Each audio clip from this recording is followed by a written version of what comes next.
देसी पॉडकास्ट सबसे फास्ट में स्वागत है।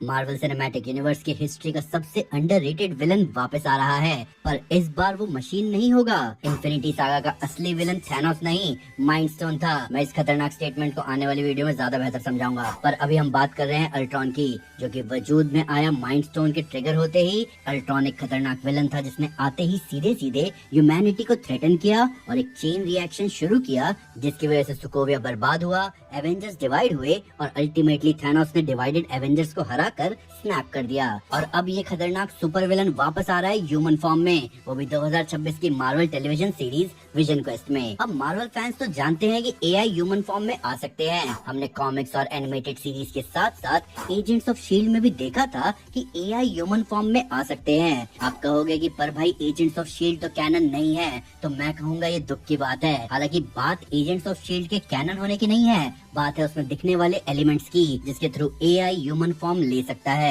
प्लस यहाँ एक रियलिटी मैनिपुलेटर का भाई भी हमें दिखने वाला है, जिसके साथ साथ ऑब्वियसली पॉल बेटनी वापस आ रहे हैं व्हाइट विजन के रोल में। जेम्स स्पेडर जो एज ऑफ अल्ट्रॉन में अल्ट्रॉन को आवाज दे चुके हैं, वो प्ले करेंगे अल्ट्रॉन के ह्यूमन फॉर्म को। एडिथ वापस आ रही है, जिसको प्ले करेंगी एमिली हेम्पशायर। जो कास्टा का रोल प्ले करेंगी तानिया मिलर। और पहली आयरन मैन मूवी से फरहान ताहिर वापस आ रहे हैं अपने रजा के रोल में, जिनके साथ साथ कुछ नए एक्टर्स भी कास्ट हुए हैं इस सीरीज के लिए। तो आइए बिना कोई टाइम वेस्ट किए विजन क्वेस्ट की एआई वॉर वाली दुनिया में घुसते हैं। वांडा विजन के एंड में जब व्हाइट विजन अपने अंदर पुराने विजन की सारी यादें एब्जॉर्ब करता है, तो उसका दिमाग ओवरलोड हो जाता है, इतना कि वो बिना एक सेकंड गवाए वहाँ से निकल जाता है। उसके पास विजन की सारी मेमोरीज होती है पर कोई इमोशन नहीं, हर सेक्रीफाइस का डेटा होता है पर कनेक्शन नहीं। और उस मोमेंट में उसे समझ आता है कि वो विजन तो है पर बस नाम का। और इसी कंफ्यूजन के साथ वो बिना कुछ बोले वहाँ से उड़ जाता है, शायद इसलिए क्योंकि उसे अपने एग्जिस्टेंस का जवाब चाहिए, सच चाहिए, और इसीलिए वो निकल गया है विजन क्वेस्ट पर। और इस जर्नी में व्हाइट विजन कई डेटा लॉग्स, रिकॉर्ड्स और सोर्ड की रिसर्च पढ़ता है, क्योंकि उसके पास इन्फिनिटी वॉर तक की इंफॉर्मेशन थी पर उसके बाद की नहीं। और यहीं पर उसको हेवर्ड का नाम दिखता है, जिसने उसको वकांडा से रिकवर किया यूएस प्रॉपर्टी बोलकर, ताकि उसके ऊपर एक्सपेरिमेंट कर सके और उसे अपने फायदे के लिए यूज कर सके, जो कि हमने वांडा विजन में देखा। पर क्या हो अगर हेवर्ड किसी के इशारे पर काम कर रहा हो, क्योंकि उसकी हरकतें किसी सेंसिबल इंसान की नहीं लग रही थी, जो कि सोर्ड जैसे बड़े डिवीजन का एक्टिंग डायरेक्टर हो। तो ऐसा हो सकता है कि हेवर्ड असल में अल्ट्रॉन के इन्फ्लुएंस पर काम कर रहा हो। हमने एज ऑफ अल्ट्रॉन में देखा था कि अल्ट्रॉन का 86% डेटा विजन की बॉडी में अपलोड हुआ था। तो अब आती है हमारी अल्ट्रॉन एक्टिवेशन थ्योरी। अब ये बात तो साफ है कि अल्ट्रॉन ने अपने कॉपी एज ऑफ अल्ट्रॉन के टाइम में कहीं डाउनलोड नहीं किया होगा, क्योंकि अगर ऐसा होता तो वो इतने समय तक वेट नहीं करता बाहर आने का। ब्लिप के 5 साल एक अच्छा मौका था उसके लिए, जब वो अपना आतंक फैला सकता था, क्योंकि उसको रोकने के लिए विजन भी नहीं था। तो ऐसे में हम मान सकते हैं कि अल्ट्रॉन रिसेंट ईयर्स में बना है और वो उतना पावरफुल नहीं है जितना एज ऑफ अल्ट्रॉन में था। मेरे ख्याल से ये अल्ट्रॉन एक्टिवेट या फॉर्म तब हुआ जब रजा अल्ट्रॉन बॉट्स या स्टार्क टेक को एकजुट करके अपने लिए सूट या आर्मर बनाएगा, ठीक वैसे ही जैसे उसने आयरन मैन 1 में आयरन मैन के मार्क 1 को असेंबल करके बनाया था। अब नया सूट या रोबोट बनाने के लिए जो पार्ट्स उसने यूज किए वो डिस्ट्रॉयड अल्ट्रॉन बॉट्स के होंगे, जो कि उसे डैमेज कंट्रोल से मिला होगा, क्योंकि स्पाइडरमैन होमकमिंग में हम ऑलरेडी देख चुके हैं कि डैमेज कंट्रोल वाले अल्ट्रॉन के हेड जिसमें लाइट ग्लो कर रहा था उसको ट्रांसपोर्ट कर रहे थे। इसके अलावा एडिथ, जिसको डैमेज कंट्रोल वालों ने जब्त कर लिया था स्पाइडरमैन नो वे होम में, वो भी हमें इस मूवी में दिख रही है। तो हाई चांसेस है कि वहीं से स्टार्क टेक गायब हुआ, जो कि मैड्रिपुर के थ्रू ब्लैक मार्केट में बिका। अब रजा ने जो सूट या रोबोट असेंबल किया होगा उसके अंदर अल्ट्रॉन के डोरमेंट डेटा होंगे, जो कि उस वक्त एक्टिवेट हो गए और वहीं से अपना काम चालू किया। शुरू में तो उसने रजा की बात मानी होगी ताकि अपने आप को और बेहतर बना ले, ताकि रजा चाहकर भी उसे डिस्ट्रॉय ना कर सके। पर एक बार जैसे ही वो पावरफुल बन जाएगा वो रजा को साइड कर देगा।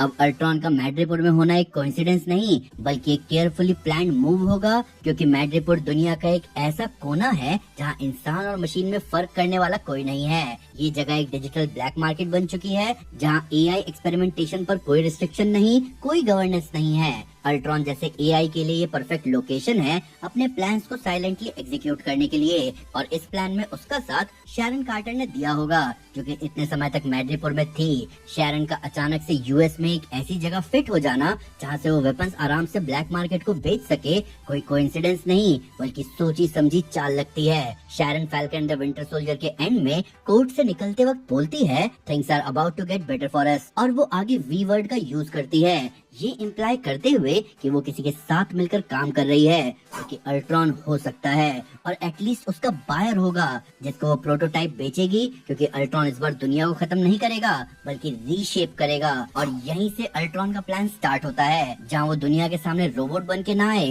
बल्कि इंसान बन के आए या इंसान जैसा दिखने लगे। अब विजन के केस में वो लकी था कि वाइब्रेनियम भर भर कर उसको मिल गया था क्लॉ के जरिए, पर इस बार वो एक सिंथेटिक फॉर्म लेने की सोच रहा है जो कि LMD से इंस्पायर्ड हो। LMD का मतलब होता है लाइफ मॉडल डिकॉय, जो कि मार्वल सिनेमैटिक यूनिवर्स में एक बार टोनी ने मेंशन भी किया था दी एवेंजर्स मूवी में, जब कोल्सन टोनी से मिलने आता है। यहाँ टोनी कॉल रिसीव करके कहता है कि आप टोनी के लाइफ मॉडल डिकॉय से बात कर रहे हैं। तो इसको आप ऐसे समझो कि LMD एक advance artificial life form concept है, जो कि बेसिकली एक ऐसा रोबोट या सिंथेटिक रियलिस्टिक डुप्लीकेट हो जिसको देखकर कोई कह नहीं सकता कि ये इंसान नहीं है। कॉमिक्स में वैलेंटीना का लाइफ मॉडल डिकॉय ही थंडरबोल्ट्स को मैनिपुलेट कर रहा होता है। अब यहाँ से अल्ट्रॉन के पास 3 ऑप्शन है। पहला, खुद का LMD बनाना, जिस वजह से उसे इतना समय लग गया क्योंकि मैड्रिपुर में रहकर सारा सामान जुगाड़ कर पाना उतना आसान भी नहीं था। वहीं दूसरा ऑप्शन एजेंट्स ऑफ शील्ड के फैंस को खुश कर सकता है, क्योंकि उसमें ऑलरेडी एक AI जिसका नाम एडा था जो डार्क होल्ड पढ़ने के बाद कॉन्शियसनेस गेन करती है, जिसके बाद वो भी ह्यूमन बॉडी बनाती है LMD की मदद से। इसके अलावा अपने एजेंट फिल कोल्सन का भी LMD वर्जन दिख चुका है। अब हमें पता है कि विजन क्वेस्ट में जो मॉलिका है वो मोस्ट प्रोबेबली वीकन यानी बिली के भाई टॉमी का रोल प्ले करेगा, और चांसेस है कि एगाथा के साथ साथ बिली भी हमें विजन क्वेस्ट में दिखे। अब ये थोड़ा सा स्ट्रेच है, पर एजेंट्स ऑफ शील्ड वाली एडा ने भी डार्क होल्ड यूज किया था और एगाथा भी उसको पढ़ चुकी है, तो एक कॉमन फैक्टर यहाँ ड्रॉ होता है। इसके अलावा एजेंट्स ऑफ शील्ड अगर मार्वल कैनन कर दे जैसे डेयरडेविल बॉर्न अगेन को किया, तो उस केस में आराम से घोस्ट राइडर के वापस आने के चांसेस बन सकते हैं। खैर ज्यादा ऑफ टॉपिक ना जाते हुए थर्ड ऑप्शन पर आते हैं, जो कि है टोनी स्टार्क का कोई हिडन बैकअप प्रोजेक्ट जिसमें LMD हो। जैसे टोनी ने एडिथ बनाया था जो उसके मरने के बाद पीटर को मिला, वैसे ही उसने LMD प्रोजेक्ट पर भी काम किया होगा जो कि जरूरत पड़ने पर सामने आए, पर वो प्रोजेक्ट अल्ट्रॉन के हाथ लग गया जिस वजह से वो आज तक हमें नहीं दिखा। इस पॉइंट को रखने का बेस यही है कि अल्ट्रॉन मैड्रिपुर में अपने आप को LMD में ही जिंदा रख पाता है, पर टोनी के दूसरे AI जैसे एडिथ को LMD बॉडी मिलना नहीं समझ आता, क्योंकि वो तो स्टार्क सर्वर में ही थी। सोचने वाली बात यह है कि अल्ट्रॉन बेसिकली सीक्रेट इन्वेजन ही कर रहा है, या क्या पता कर चुका है जिसके बारे में किसी को भनक नहीं होगी। अब जैसा कि हम जानते हैं कि विजन क्वेस्ट के लिए जोकास्टा भी कंफर्म है,